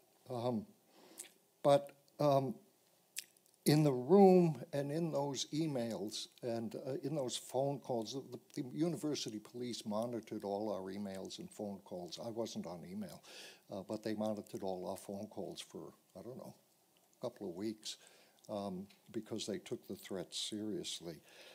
In that meeting, no one stood up in the entire community to defend what we were doing or try to give it context. And it was clear from the meeting no one had read my text. That was very clear, that no one had read the text. And we were basically accused of thinking this was great art. When the meeting ended, and this is important, you cannot speak of the Chinese students. You cannot homogenize them. They are very diverse. Students came up to us after the meeting saying, I'm sorry, this has gotten out of hand. Shortly in the days that followed, a graduate student at MIT came up. I've lost track. I don't even know her name or anything. She asked for the transcript of the entire unit so she could translate it into Chinese to put it online. There was a student that had gotten a PhD, a woman from Beijing who got a PhD in political science at MIT, had taken a number of classes with me, had brand new teacher at her first job far away in the US, wrote me a letter saying, can I come up? Should I come up? Is there anything I can do to intercede? And then Chinese journalists began picking it up and took it seriously and offered us opportunities to have interviews. And it became a debate online in China, and became a debate. And there were people saying, this is a crazy response. This is a crazy response. It went to the Chinese alumni of MIT who naturally were concerned. Do you really have professors that are saying this is beautiful art? And they were persuaded no, and so they came out and spoke against the students. And so you got a sense of what was, of the complexity of that and of a kind of a frenzy that can build up. And it was sobering. It was sobering. There were people in the room waving Iris Chang's book, Rape of Nanjing. When I got up to speak, I teach Japanese history. I was asked, have you ever heard of the Rape of Nanking? It was sort of like the Little Red Book. But the passion was great. The passion was enormous. The hatred was enormous. The inability, there was a notion that's different from what we do as historians. There was a real notion in the room that if you put up an image, you must approve of the image. I hadn't even thought of that level. If you use it, that must show that you support it. Well, let me just wrap. How did we respond to this? I think Professor Ellman's correct. We're always rethinking these narratives, and we're full of illusions that are optical and every other kind of illusions, and that's what we do. But just in practical terms, we had to respond. We took it down. We meaning MIT, and I remember the moment very vividly. It was when and I saw him when he got the call saying, death threat to his family. That you don't want to see that to someone you're very close to or to anyone. We took it down, and we've never been clear in our minds whether we should have or not. Because what was up was the execution picture. That was still up there. I think there's some lessons here. You can never prevent deliberate manipulation. When you work online, you can never prevent deliberate manipulation. But you can try to prevent misunderstanding. Interesting things happen. For example, some of the Chinese students, thinking they were being more moderate, said, you must at least delete that picture and any pictures like it. And I was thunderstruck. I said, you want me to sanitize what the Japanese were doing at the time? You see, I mean, it was just, we're in a world where we don't understand what's going on. But it just never occurred to me, you cannot censor what you deal with. So you've got to try to prevent misunderstanding to the extent possible. What we did, and if you go into the site now, we did not change a single image. Every image in there are the images that were up there. We did not change a single word of the text that was up there. So if you want to go up there and read the main text, that is what was up there when the incident occurred. What we did do was write and feel a need to write introductory statement of what it means to use historical materials and what it means to use materials that may be hurtful, and why we must do it if we're trying to do serious work and serious understanding. And we were, and the statement was translated into 7 languages: Chinese, Japanese, Korean, German, French, Spanish, I think. Saying what seemed obvious but wasn't obvious. We put up one of those little blinking lights that says, warnings, images, some images may be disturbing to see. It's not what you expect to have to do in academia, but we're working in a different milieu. Most important thing I think that we did, not simply to the site, but in our thinking is, in working online, you've got to understand people don't read all the stuff. They look at the pictures, they skim. And what we were doing was putting just simple metadata under the caption, you know, the title of the picture, the artist, and the date it was published. And you've got to, particularly when you've made the point in the main body of the text, if it's a subtle point or a delicate issue, you've got to work it in the caption so it's wrapped around and right there to be seen. Well, we've done a lot more sites since 26. There's quite a few sites now up on China. At the same time, we're very committed to this ideal, and I think academics must be committed. It's what's known as the Creative Commons ideal, that we put up things and can be shared by everyone. Anything that we put up can be downloaded, which requires lots of negotiations and lawyers and everything. Everything online can be downloaded. But I think the real lesson that I take away, perhaps, besides occasional despair, is that we academics, we people working online, have to take optimal care to avoid censoring or sanitizing the historical record. And that's not just VC. I think that's the task and the responsibility of the historian. So that's some of the things I take away from that incident.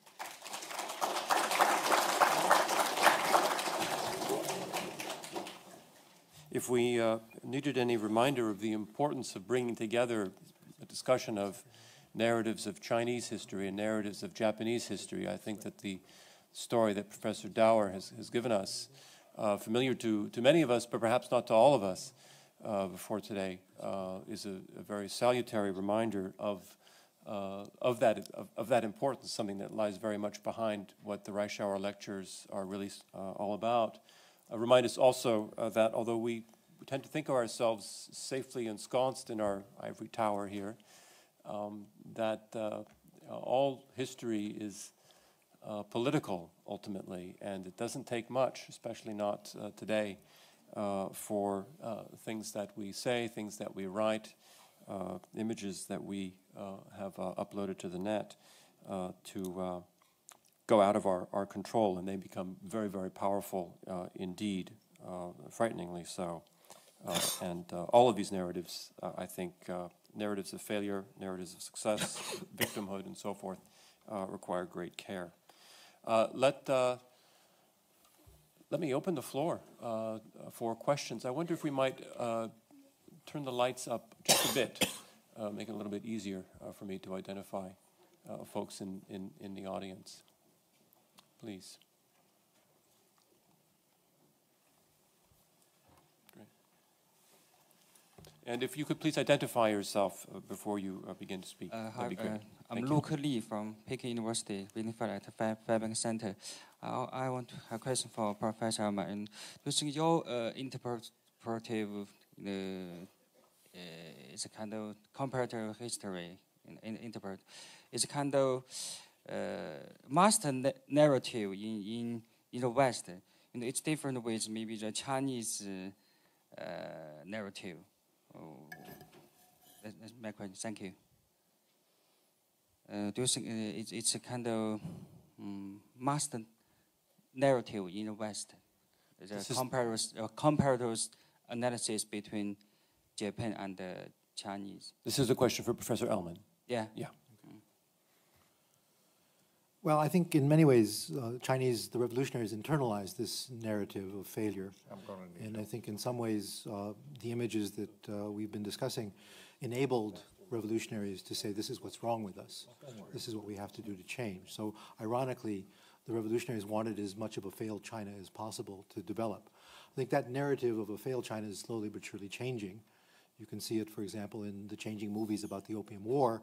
The initial Opium War portrayed the Qing government as complicit in their own demise, corrupt and backward, whereas the more recent explanations of the Qing government in the Opium War is of brave men that were outgunned by the British fleet and the like. So I think we see some changing narratives. And I think a number of the Chinese students that I've talked to and worked with in the early 21st century are not even aware of many of these narratives, that they're not very conscious of them. And when they see these images, it's neither something that a revolutionary can get upset about and make use of, or it's something that they themselves would accept and say, this is why we have to change.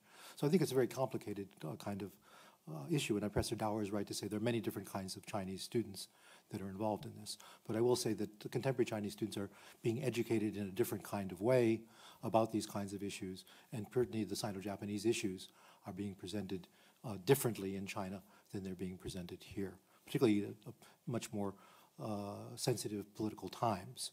I think the current issue, I think, with regard to the earthquake in Japan and with the Sichuan earthquake in China, there was a good deal of discussion back and forth and help from the Japanese for the Sichuan victims, and now the Chinese have helped the victims of the Sendai earthquake and the Northeast earthquake. So there are different kinds of changes. But I think the larger trajectories is what I think I'm trying to warn about in the 21st century. A Japan that can no longer take for granted its leadership in Asia, and a China that aspires to that leadership, and all these different groups claiming victory or we are the rising power, and the dangers of that issue. I think I'm not arguing, for example, that the rise of Japan should be succeeded by the rise of China. In fact, I'm warning about the rise of China as a narrative that many of us have bought into and somehow assume that by 2020 or 2030, China will be the most productive economy and all the rest of this in the world. Per capita, China will never be the most productive economy in the world in our lifetimes or for the foreseeable future because of the 1.3 billion people. So I think we need to be very careful how we evaluate these kinds of issues and deal with them. I'm not sure I'm answering your question, but I would agree with you that Chinese have a different perspective on this. I will say, for example, that when I give this talk or something similar to this in China, what disturbs people are less the images than the claims that the revolution wasn't inevitable, and that people see the revolution as being endangered in this narrative. And initially I didn't think I was saying that, but now I think I realize why it's being interpreted that way in China, that revolutionaries made use of these issues, whether for good or bad, whether truth or optical illusions or not, and that the revolution, if it loses its credibility, then what was the revolution for? What was the Communist Party for? It opens up these areas of questioning that I've begun to have to deal with in China. Professor Tai.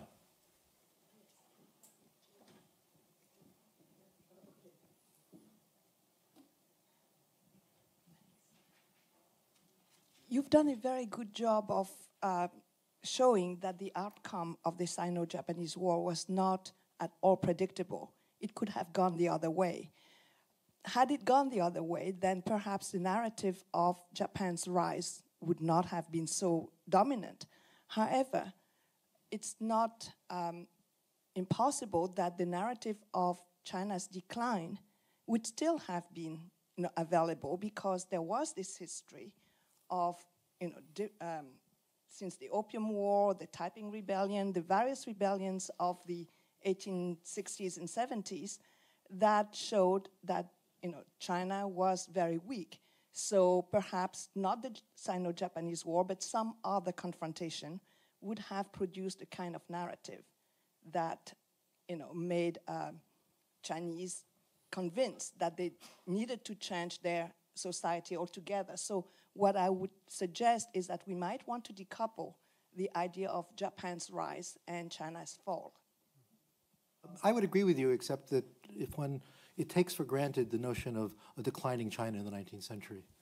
And I think if we look very carefully at the self-strengthening movement in the Yangwundong and take away the Japanese, getting $4.5 billion from the Chinese government for its own development, and that being used in the Jiangnan arsenal, being used in the Fuzhou shipyard, being used in the Hankou mining areas and the like, that the results would have been very, very different. We're talking hypothetically about what didn't happen. China lost the war, paid the reparations, and all these other things could have happened. But I think if we look carefully, had China won that war, I think it probably wouldn't have happened if Japan had known that the Fuzhou fleet was going to join the Beiyang fleet. They probably wouldn't have attacked. But they knew that they wouldn't, that there was a division in power, and so they attacked and took advantage of it. And given all the things that happened afterwards, I think Japan's role is implicit in the decline of China, more so than I think your effort to decouple gives it credit for. So it isn't that China and Japan are in a race and we decouple, that Japan in many ways is inflicting damage on China in many ways that makes the Chinese development story more complicated. So I think decoupling, it doesn't make it, you can't decouple and make it a kind of a Japan rise, China rise or fall are separate. The Japanese are implicit in the problem.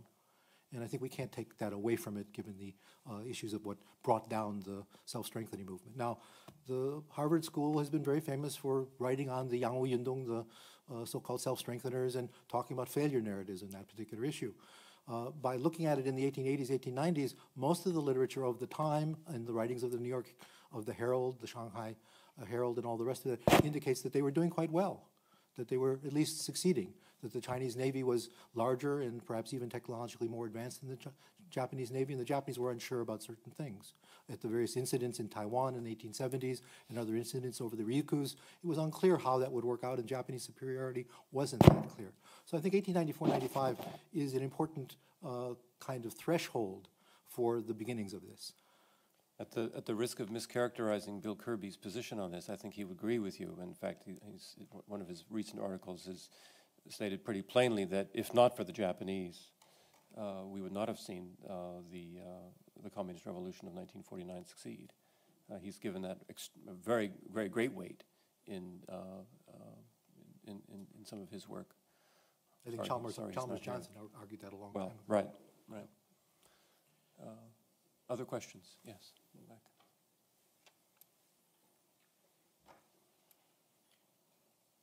Oh, okay. I didn't see Professor Gordon, and then. Yeah. Okay, I'll do it. Andrew Gordon in the History Department. These were two fabulously important and valuable presentations, and I have questions and thoughts on each, but I'll focus on the Professor Ellman's talk. And my concern or question, and maybe you'll say that I'm going to answer it tomorrow and the next day, in which case maybe you can give a preview, but is that I'm hearing less of a denial of the validity or value of talking about history in terms of rise and fall, as I'm hearing a refiguring of how that narrative would be told, in that you're saying that you should just bring the two experiences more close together in their mutual implications. And that may be, I find that very persuasive as an argument in many ways, including the particular examples you gave.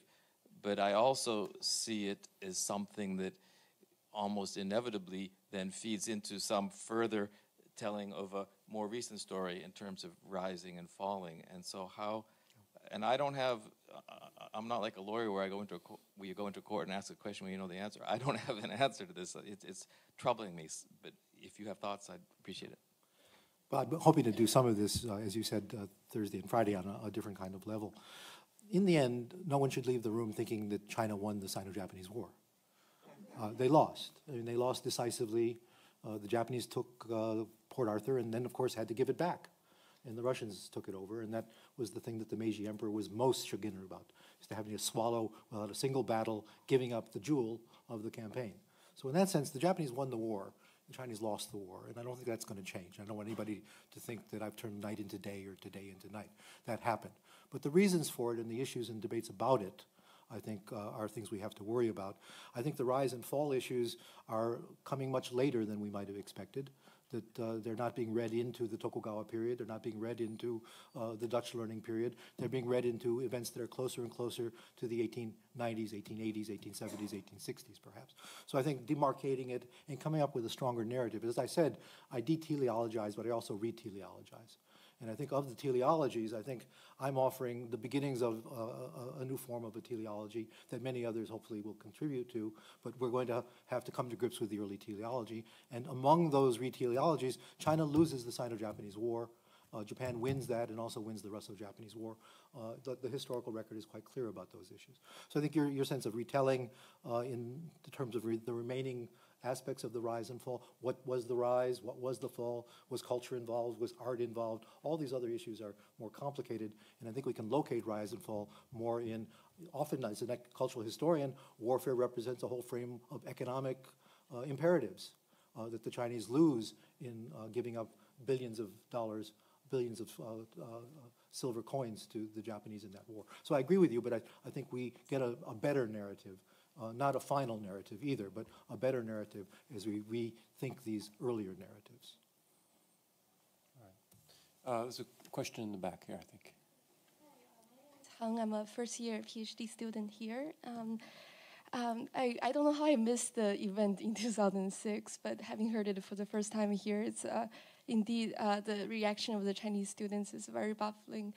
But I was wondering, had the image showed up for the first time in a Chinese website, probably the assumption when someone look at the page would not have been that the author of the page approved of this image.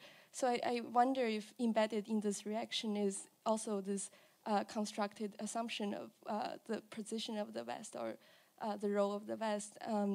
And I was really fascinated by one of the images that Professor Allman put up, which is, I think, from the Punch, where you have this Western observer behind the wall peeking at this whole event. And I think the role of the West in this narrative is very complicated. I imagine the goal for Japan, the model for Japan, it's an observer, but it's also a player in many ways. I'm just curious if you could elaborate more on how the West is constructed or how the West plays in the construction of this narrative. That would take a long time.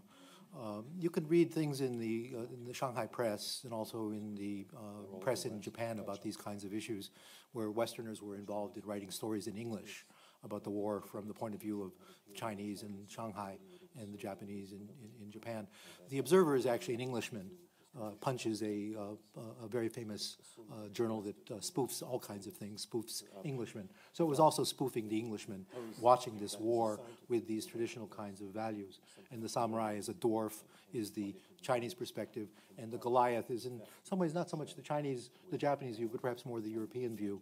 The Japanese have certainly understood the scale of China and dealing with it. And so the Goliath is a borrowing of a biblical image to bring into this kind of framework.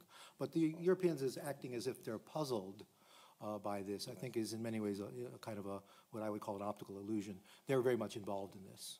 And what they want to see, one is that their interests are protected, and the Japanese honor protection of their interest in Shanghai.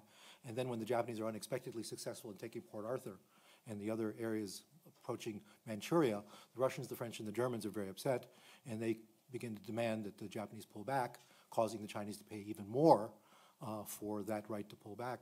And the Japanese, without a single shot being fired or a battle being fought, are forced to withdraw from Port Arthur. So in that sense, the Europeans are terribly involved. And I think the Russo-Japanese War will begin to carry that forward. The Japanese are now in the new league, a new league of global warfare and global issues. Russo-Japanese War will be one of the first stages of that, then the Pacific War and the Japanese expansions into East Asia, into China, into Southeast Asia, are part of that as well. And there are already some predictions among some of the accounts in the Shanghai newspapers in the 1890s that Japan has gotten into something that in the end will be its own destruction.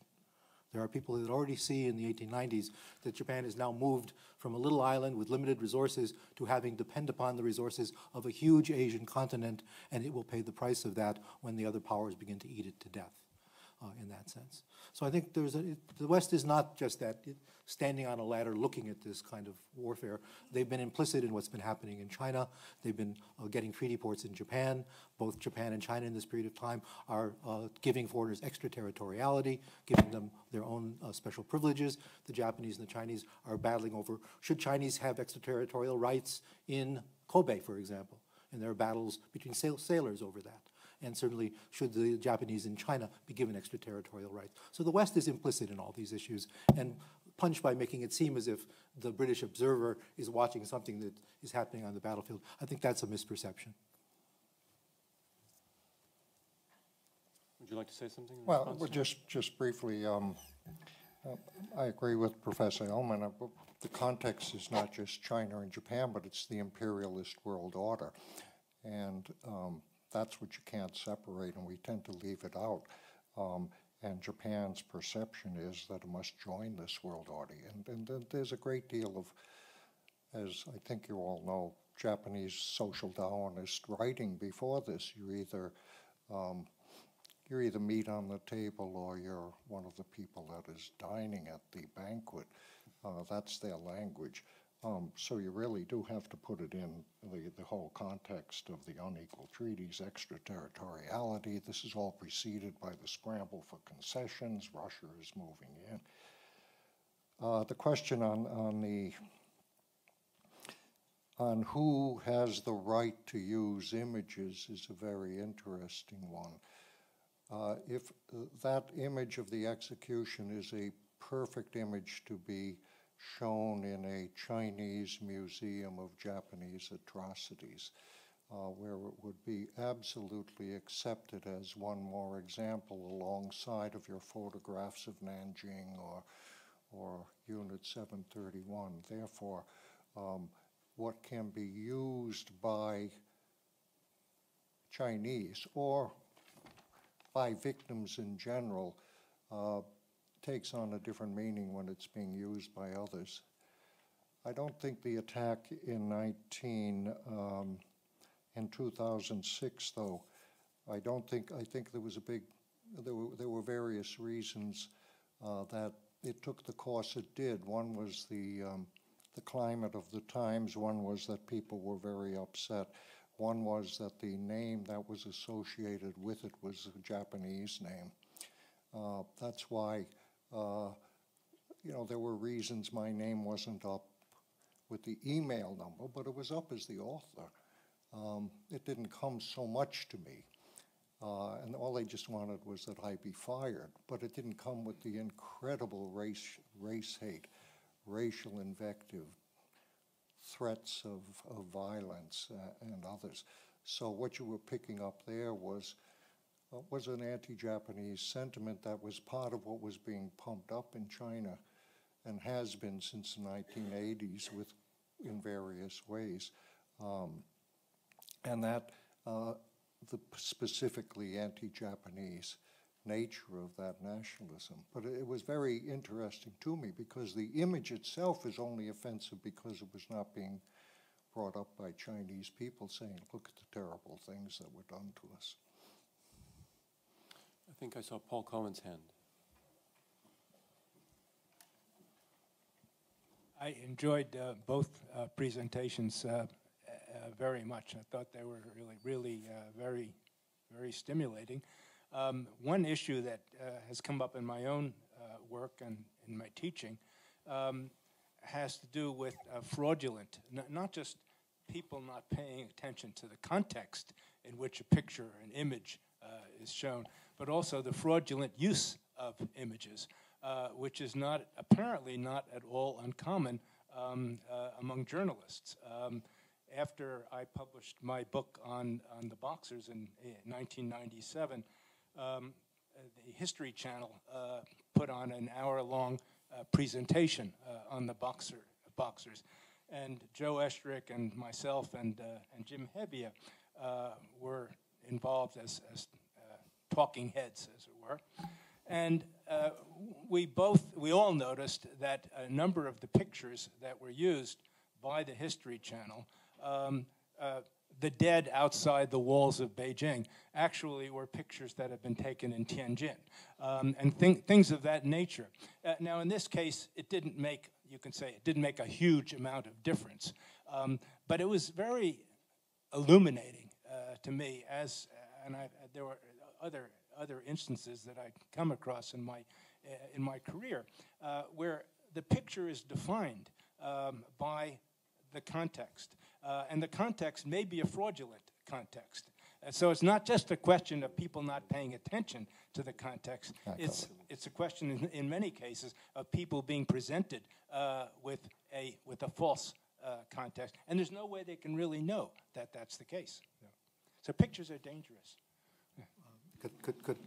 Could I simply add? Wait, sorry. Go ahead. Well, just briefly, we all talk about the uses of history, and now we're in a world of the uses of pictures that's overwhelming. I mean, it's just overwhelming now. I would add, I'm going to talk tomorrow about philologists as rogues. This isn't new. It's going on a scale that's unprecedented, I think, because of the technologies that we have. But if one looks very carefully at the work of scholars today and before, and goes through the footnotes very easily, we find all kinds of issues involved that teach us something about our own profession and our own way of going about things.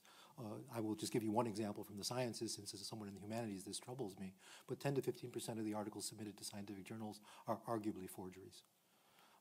And there are now search engines by journals being produced to weed this out and catch all of this, because the competition is so great and the issues are so important and the reward is so paramount, both in terms of prestige and monetary reward.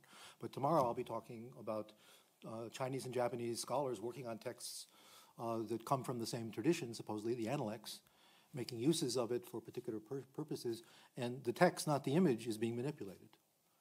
And so the texts themselves, they're being put in the mouth of Song Dynasty figures or Jin Dynasty figures, or even having been baked for the Qianlong Emperor in the 1780s to give a particular perspective of what these texts mean. So I share your concern. I think the concern now is that this is now at a velocity that is almost uncontrollable, that this can get out of hand just like that, whereas before the issues in the 17th century would be contained in such a way that the Japanese would never know what the Chinese made of their texts, and vice versa, until very late in the game. I'm going to recognize one last question and then invite everybody to join us for drinks and snack up in the gathering room. Professor O'Dwyer, sorry. Emer O'Dwyer, Oberlin College. The question I have actually is more about going forward in time rather than backward, and specifically a question of timing. So if I understand correctly, and anticipating what you will say in the next 2 days, you'll be looking backwards, but I mean, thinking about this sort of fall of China as a historical fable, I'm curious in terms of how quickly this thinking becomes such a sort of dominant narrative in the Chinese case, particularly if we think about the May 4th movement and Chinese intellectuals themselves lambasting their own culture. So thinking about post-revolutionary internal critiques of China and how it was seen to have betrayed its promise, and how that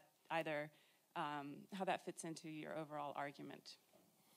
Well, fortunately for me, I don't predict the future, and I don't deal with the issues of the 20th, 21st century. I'll leave that to some other scholars that are here in the audience and do that far better than I do. I'm going to go back and look at beginnings as beginnings, but I grant you the issue of if the beginnings are today, or the beginnings were, say, 10, 20 years ago, given the politics of China vis-a-vis Japan, where it's going is unclear.